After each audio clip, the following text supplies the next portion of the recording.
Hello viewers, সবাইকে আমন্ত্রণ Waker footwear presents lifestyle 24-এ। জীবনযাপনের নানা খবর নিয়ে সাথে আছি আমি সূচনা হাসান।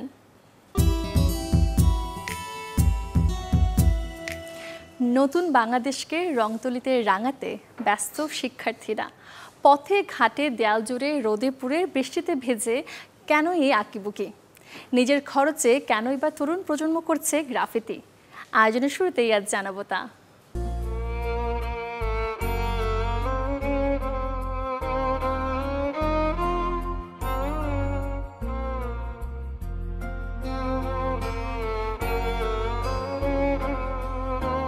আমরা যেগুলো লিখছি সেগুলো আসলে আমরা আমাদের অন্ধকার অতীত ভুলিয়ে লিখছি, আমরা আমাদের নতুন ভবিষ্যতের জন্য লিখছি।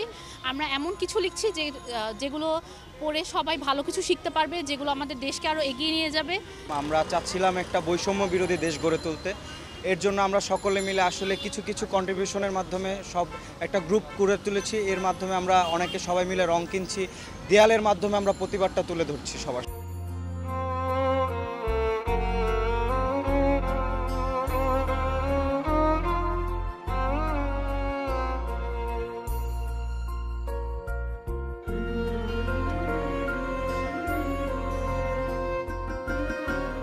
দেওয়ালগুলো আমরা আমাদের পুরো টিম মিলে ক্লিন করেছি, পুরোটা বেসমেন্ট রং করেছি। রাত কালকে 11টা পর্যন্ত আমাদের ভাইয়ারা আপুরা মিলে সবাই সকাল 8টা থেকে এই কাজটা শেষ করছে। এখন এই জায়গাটা দেখতে অনেক সুন্দর লাগছে। যারা আসতেছে স্টুডেন্টরা, আঙ্কেল আন্টিরা, এরা এসে অনেক অ্যাপ্রিসিয়েট করতেছে।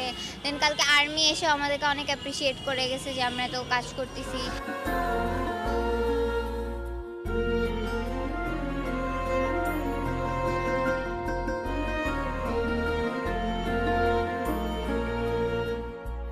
আমাদের নতুন প্রজন্ম একটা ভালো একটা দিকে যাচ্ছে, আমাদের দেশটাও ইনশাল্লাহ অবশ্যই ভালো দিকে যাবে। সো এর জন্য আমরা প্রতীকী হিসাবে আমরা এখানে একটা জিনিস দেখানোর চেষ্টা করেছি যে আমাদের 4টা ধর্ম বা আদার যে ধর্ম আছে সবার একটা মুক্তির প্রতীক হিসেবে আমরা এই জিনিসটা প্রকাশ করার জন্য চেষ্টা করেছি। আমরা দেশের জন্য যাতে ভালো কিছু একটা এক্সাম্পল রেখে দিয়ে যেতে পারি, আমাদের যে জুনিয়ররা আছে ওরা দেখে যাতে আমাদের থেকে শিখতে পারে, এই জন্য এই কাজগুলো করতেছি।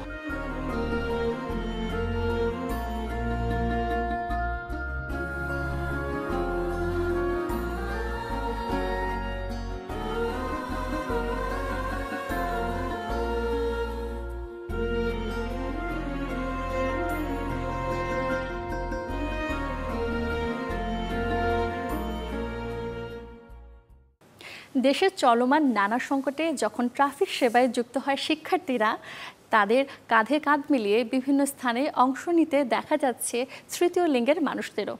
সুন্দর আচরণ আর সহযোগিতার মনোভাবে যারা গেঁথে গেছেন শিক্ষার্থী সহ সাধারণ মানুষের মনে।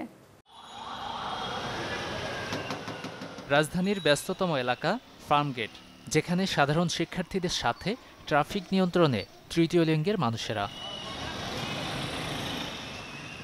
বিগত কয়েকদিন ধরে দেশের বিভিন্ন প্রান্তে এভাবে ট্রাফিক সেবা দিচ্ছেন তারা। বলছেন দেশের সংকটকালে আগেও এভাবে এগিয়েছেন, করেছেন দেশ ও মানুষের সেবা।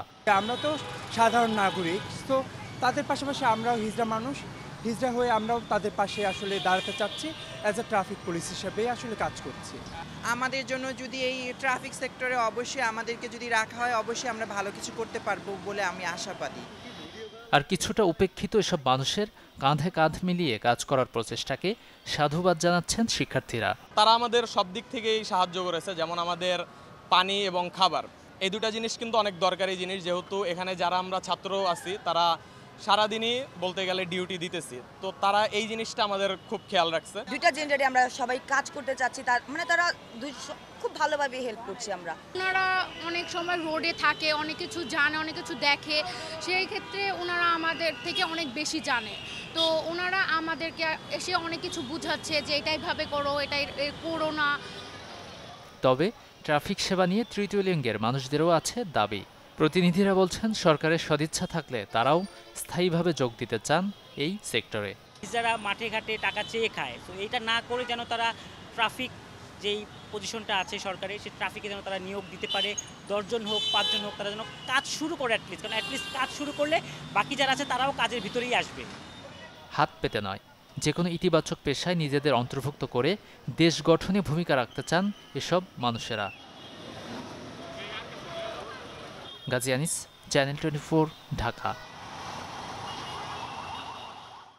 আপনি যদি আমার মতো ফুড লাভার হয়ে থাকেন, সাথে এটাও চাইছেন থাকবে না শরীরে অতিরিক্ত মেদ, তবে আয়োজনটা আপনারই জন্য। জানাবো এমন কিছু উপায় যা মেনে ডায়েট ছাড়াই কমবে শরীরের ওজন। অতিরিক্ত ওজন নিয়ে অনেকেই হতাশায় ভোগেন, কেউ বা ফলো করেন স্ট্রিক্ট ডায়েট, তারপরও পান না কাঙ্ক্ষিত ফলাফল। এক্ষেত্রে যে কোনো ডায়েট ফলো করার আগে জানতে হবে কোন ডায়েট শরীরের জন্য উপযোগী। তবে ডায়েট ছাড়াও খুব সহজেই কমাতে পারবেন শরীরের ওজন। সকালে ঘুম থেকে উঠেই চা বা কফির পরিবর্তে পান করুন হালকা গরম পানি। আর ওজন কমাতে হালকা গরম পানির সাথে যোগ করুন লেবুর রস এবং মধু। এটি পানে দূর হবে শরীরের টক্সিন, সেই সাথে ঝরাবে শরীরের বাড়তি মেদ। অনেকেরই বদঅভ্যেস রেস্টুরেন্ট কিংবা বাইরের খাবার খাওয়ার। ওজন কমাতে অবশ্যই বাদ দিতে হবে বাইরের খাবার, খেতে হবে ঘরের তৈরি খাবার। এটি শরীরের জন্য বেশি স্বাস্থ্যকর। শরীরের মেটাবলিজম বাড়াতে খাবার খাওয়ার পর বিশ্রামে না গিয়ে কিছুক্ষণ হাঁটাহাঁটি করুন। এতে খাবারের পর বাড়তি মেদ শরীরে জমতে পারবে না, ওজনও থাকবে নিয়ন্ত্রণে। বাদ দিতে হবে কোমল পানীয়, খাবারের পাতে রাখতে হবে সবুজ শাকসবজি এবং মৌসুমী ফল। যাদের কিছুক্ষণ পরপর ক্ষুধার প্রবণতা থাকে তারা খেতে পারেন বাদাম, কুমড়া কিংবা সূর্যমুখীর বীজ। এতে দীর্ঘক্ষণ পেট থাকবে ভরা এবং বারবার খাওয়ার প্রবণতা হবে দূর। ওজন কমাতে চাইলে দেরি করে রাতের খাবার খাওয়া যাবে না। রাতে ঘুমাতে যাওয়ার অন্তত 3 থেকে 4 ঘন্টা আগে শেষ করতে হবে রাতের খাবার। অবশ্যই রাতের খাবারের মেনু হতে হবে হালকা খাবার। অনেকেই আছেন রাত জেগে কাজ করেন কিংবা মুভি দেখেন। রাত জাগা ওজন বৃদ্ধিতে সাহায্য করে, তাই শরীরের অতিরিক্ত মেদ ঝরাতে রাত জাগার অভ্যাস বাদ দিতে হবে। শরীরের ওজন ঠিক রাখতে খাওয়ার আগে পান করতে পারেন পানি। এতে বেশি খাওয়ার প্রবণতা কমবে। খাওয়ার সময় তুলনামূলকভাবে কিছুটা কম খাবার খেতে পারবেন। এছাড়াও সারাদিনে পান করতে হবে পর্যাপ্ত পরিমাণে পানি। সূচনা হাসান, চ্যানেল 24। জীবনের নানা অসঙ্গতি, সময়ের বাঁক পরিবর্তনের চিত্র কিংবা চোখে আঙুল দিয়ে দেখিয়ে দেওয়া বর্তমান, সবই ফুটে ওঠে শিল্পীর হাতে আঁকা কার্টুনে। একটা সময় কার্টুনের বেশ ভালো সময় গেলেও বিগত কয়েক বছরে সেই স্রোতে যেন ভাটা পড়ে। অন্ধকার পেরিয়ে নতুন বাংলাদেশের যাত্রায় অবদান রেখেছিল যেসব কার্টুন, সেসব নিয়ে দৃকের আয়োজন। চলুন দেখে আসি তা। মুগ্ধতা ছড়াচ্ছে চারপাশে, হারিয়ে গিয়েও সে আজও খুবই বর্তমান। মুগ্ধর সেই স্বপ্ন লাল কালিতে ঝরে পড়ছে শিশু থেকে তরুণ সবার স্বপ্নে। স্বৈরাচারের পতনে কার্টুন নাড়িয়ে দিয়েছিল বিবেককে। রাঙা বিপ্লবের সেই কার্টুন প্রকাশ পেয়েছিল অনলাইন কিংবা অফলাইনে। নামে বেনামে এসব মুক্তির জয়গান ছড়িয়ে পড়েছিল অন্তর্জালে। সমাজের অসঙ্গতি তুলে ধরার এই প্রয়াস অনেকটাই পথ হারিয়েছিল বিগত কয়েক বছরে, কিন্তু যখন রক্তে লেগেছে দোলা তখন আর থামায় কে? তার মধ্যেও কিন্তু আমরা কার্টুন প্রদর্শনী করেছি, প্রতিবাদ করেছি, কিন্তু কার্টুনিস্টের যে সাহস দেখিয়েছে সেটাকে আমাদের সেলিব্রেট করা দরকার, এবং এখন এটা সেটাই হচ্ছে। বাংলাদেশের নতুন এই বিপ্লবের যাত্রায় যেসব কার্টুন উদ্দীপনা জুগিয়েছে, সাহস জুগিয়েছে এগিয়ে যাবার, সেসব কার্টুন নিয়ে দৃক গ্যালারির এই আয়োজন কার্টুন বিদ্রোহ। অনেক প্রতিকূল অবস্থা পার হয়ে জায়গায় আসছি, আর এখন স্বতঃস্ফূর্তভাবে সবাই কার্টুন আঁকতেছে। কার্টুনের যে বেসিক জিনিসটা, হিউমার এবং স্যাটায়ার, এই জিনিসটা এটা ওরা সাকসেসফুলি ধরতে পারছে। গুণী শিল্পীরা তো এঁকেছেনই, তাতে প্রাণ খুলে যোগ দিয়েছে নবীনরাও, যাদের ভাবনায় প্রকাশ পেয়েছে নিপীড়নের শৃঙ্খল ভাঙার জয়গান। অন্ধকার পেরিয়ে নতুন বাংলাদেশের এই যাত্রায় সামিল সব বয়সী মানুষ। যেখানে অনেক কার্টুন দেখে আমরা ফিল করতে পারতেছি যে ওই সময়গুলো আমরা কি ফেস করেছিলাম বা কত কিছু আমাদের সাথে ঘটেছিল। তো ওই যে একটা বাক স্বাধীনতা বা আকার স্বাধীনতা যে কেড়ে নেওয়া হয়েছিল, ওইটা আবার ফেরত এসেছে, এটা ভাবতে খুব ভালো লাগছে। পত্রিকা এবং সামাজিক যোগাযোগ মাধ্যমে প্রকাশিত প্রায় 300 কার্টুন নিয়ে এই আয়োজন। রাজধানীর দৃক ভবনে 23 আগস্ট পর্যন্ত প্রতিদিন বিকাল 3টা থেকে রাত 8টা পর্যন্ত সবার জন্য উন্মুক্ত থাকবে এই আয়োজন। শরীফুল হক, চ্যানেল 24, ঢাকা। আয়োজন শেষ করব, তবে এক নজরে দেখব সোমবার কোথায় কোন মার্কেট থাকছে বন্ধ।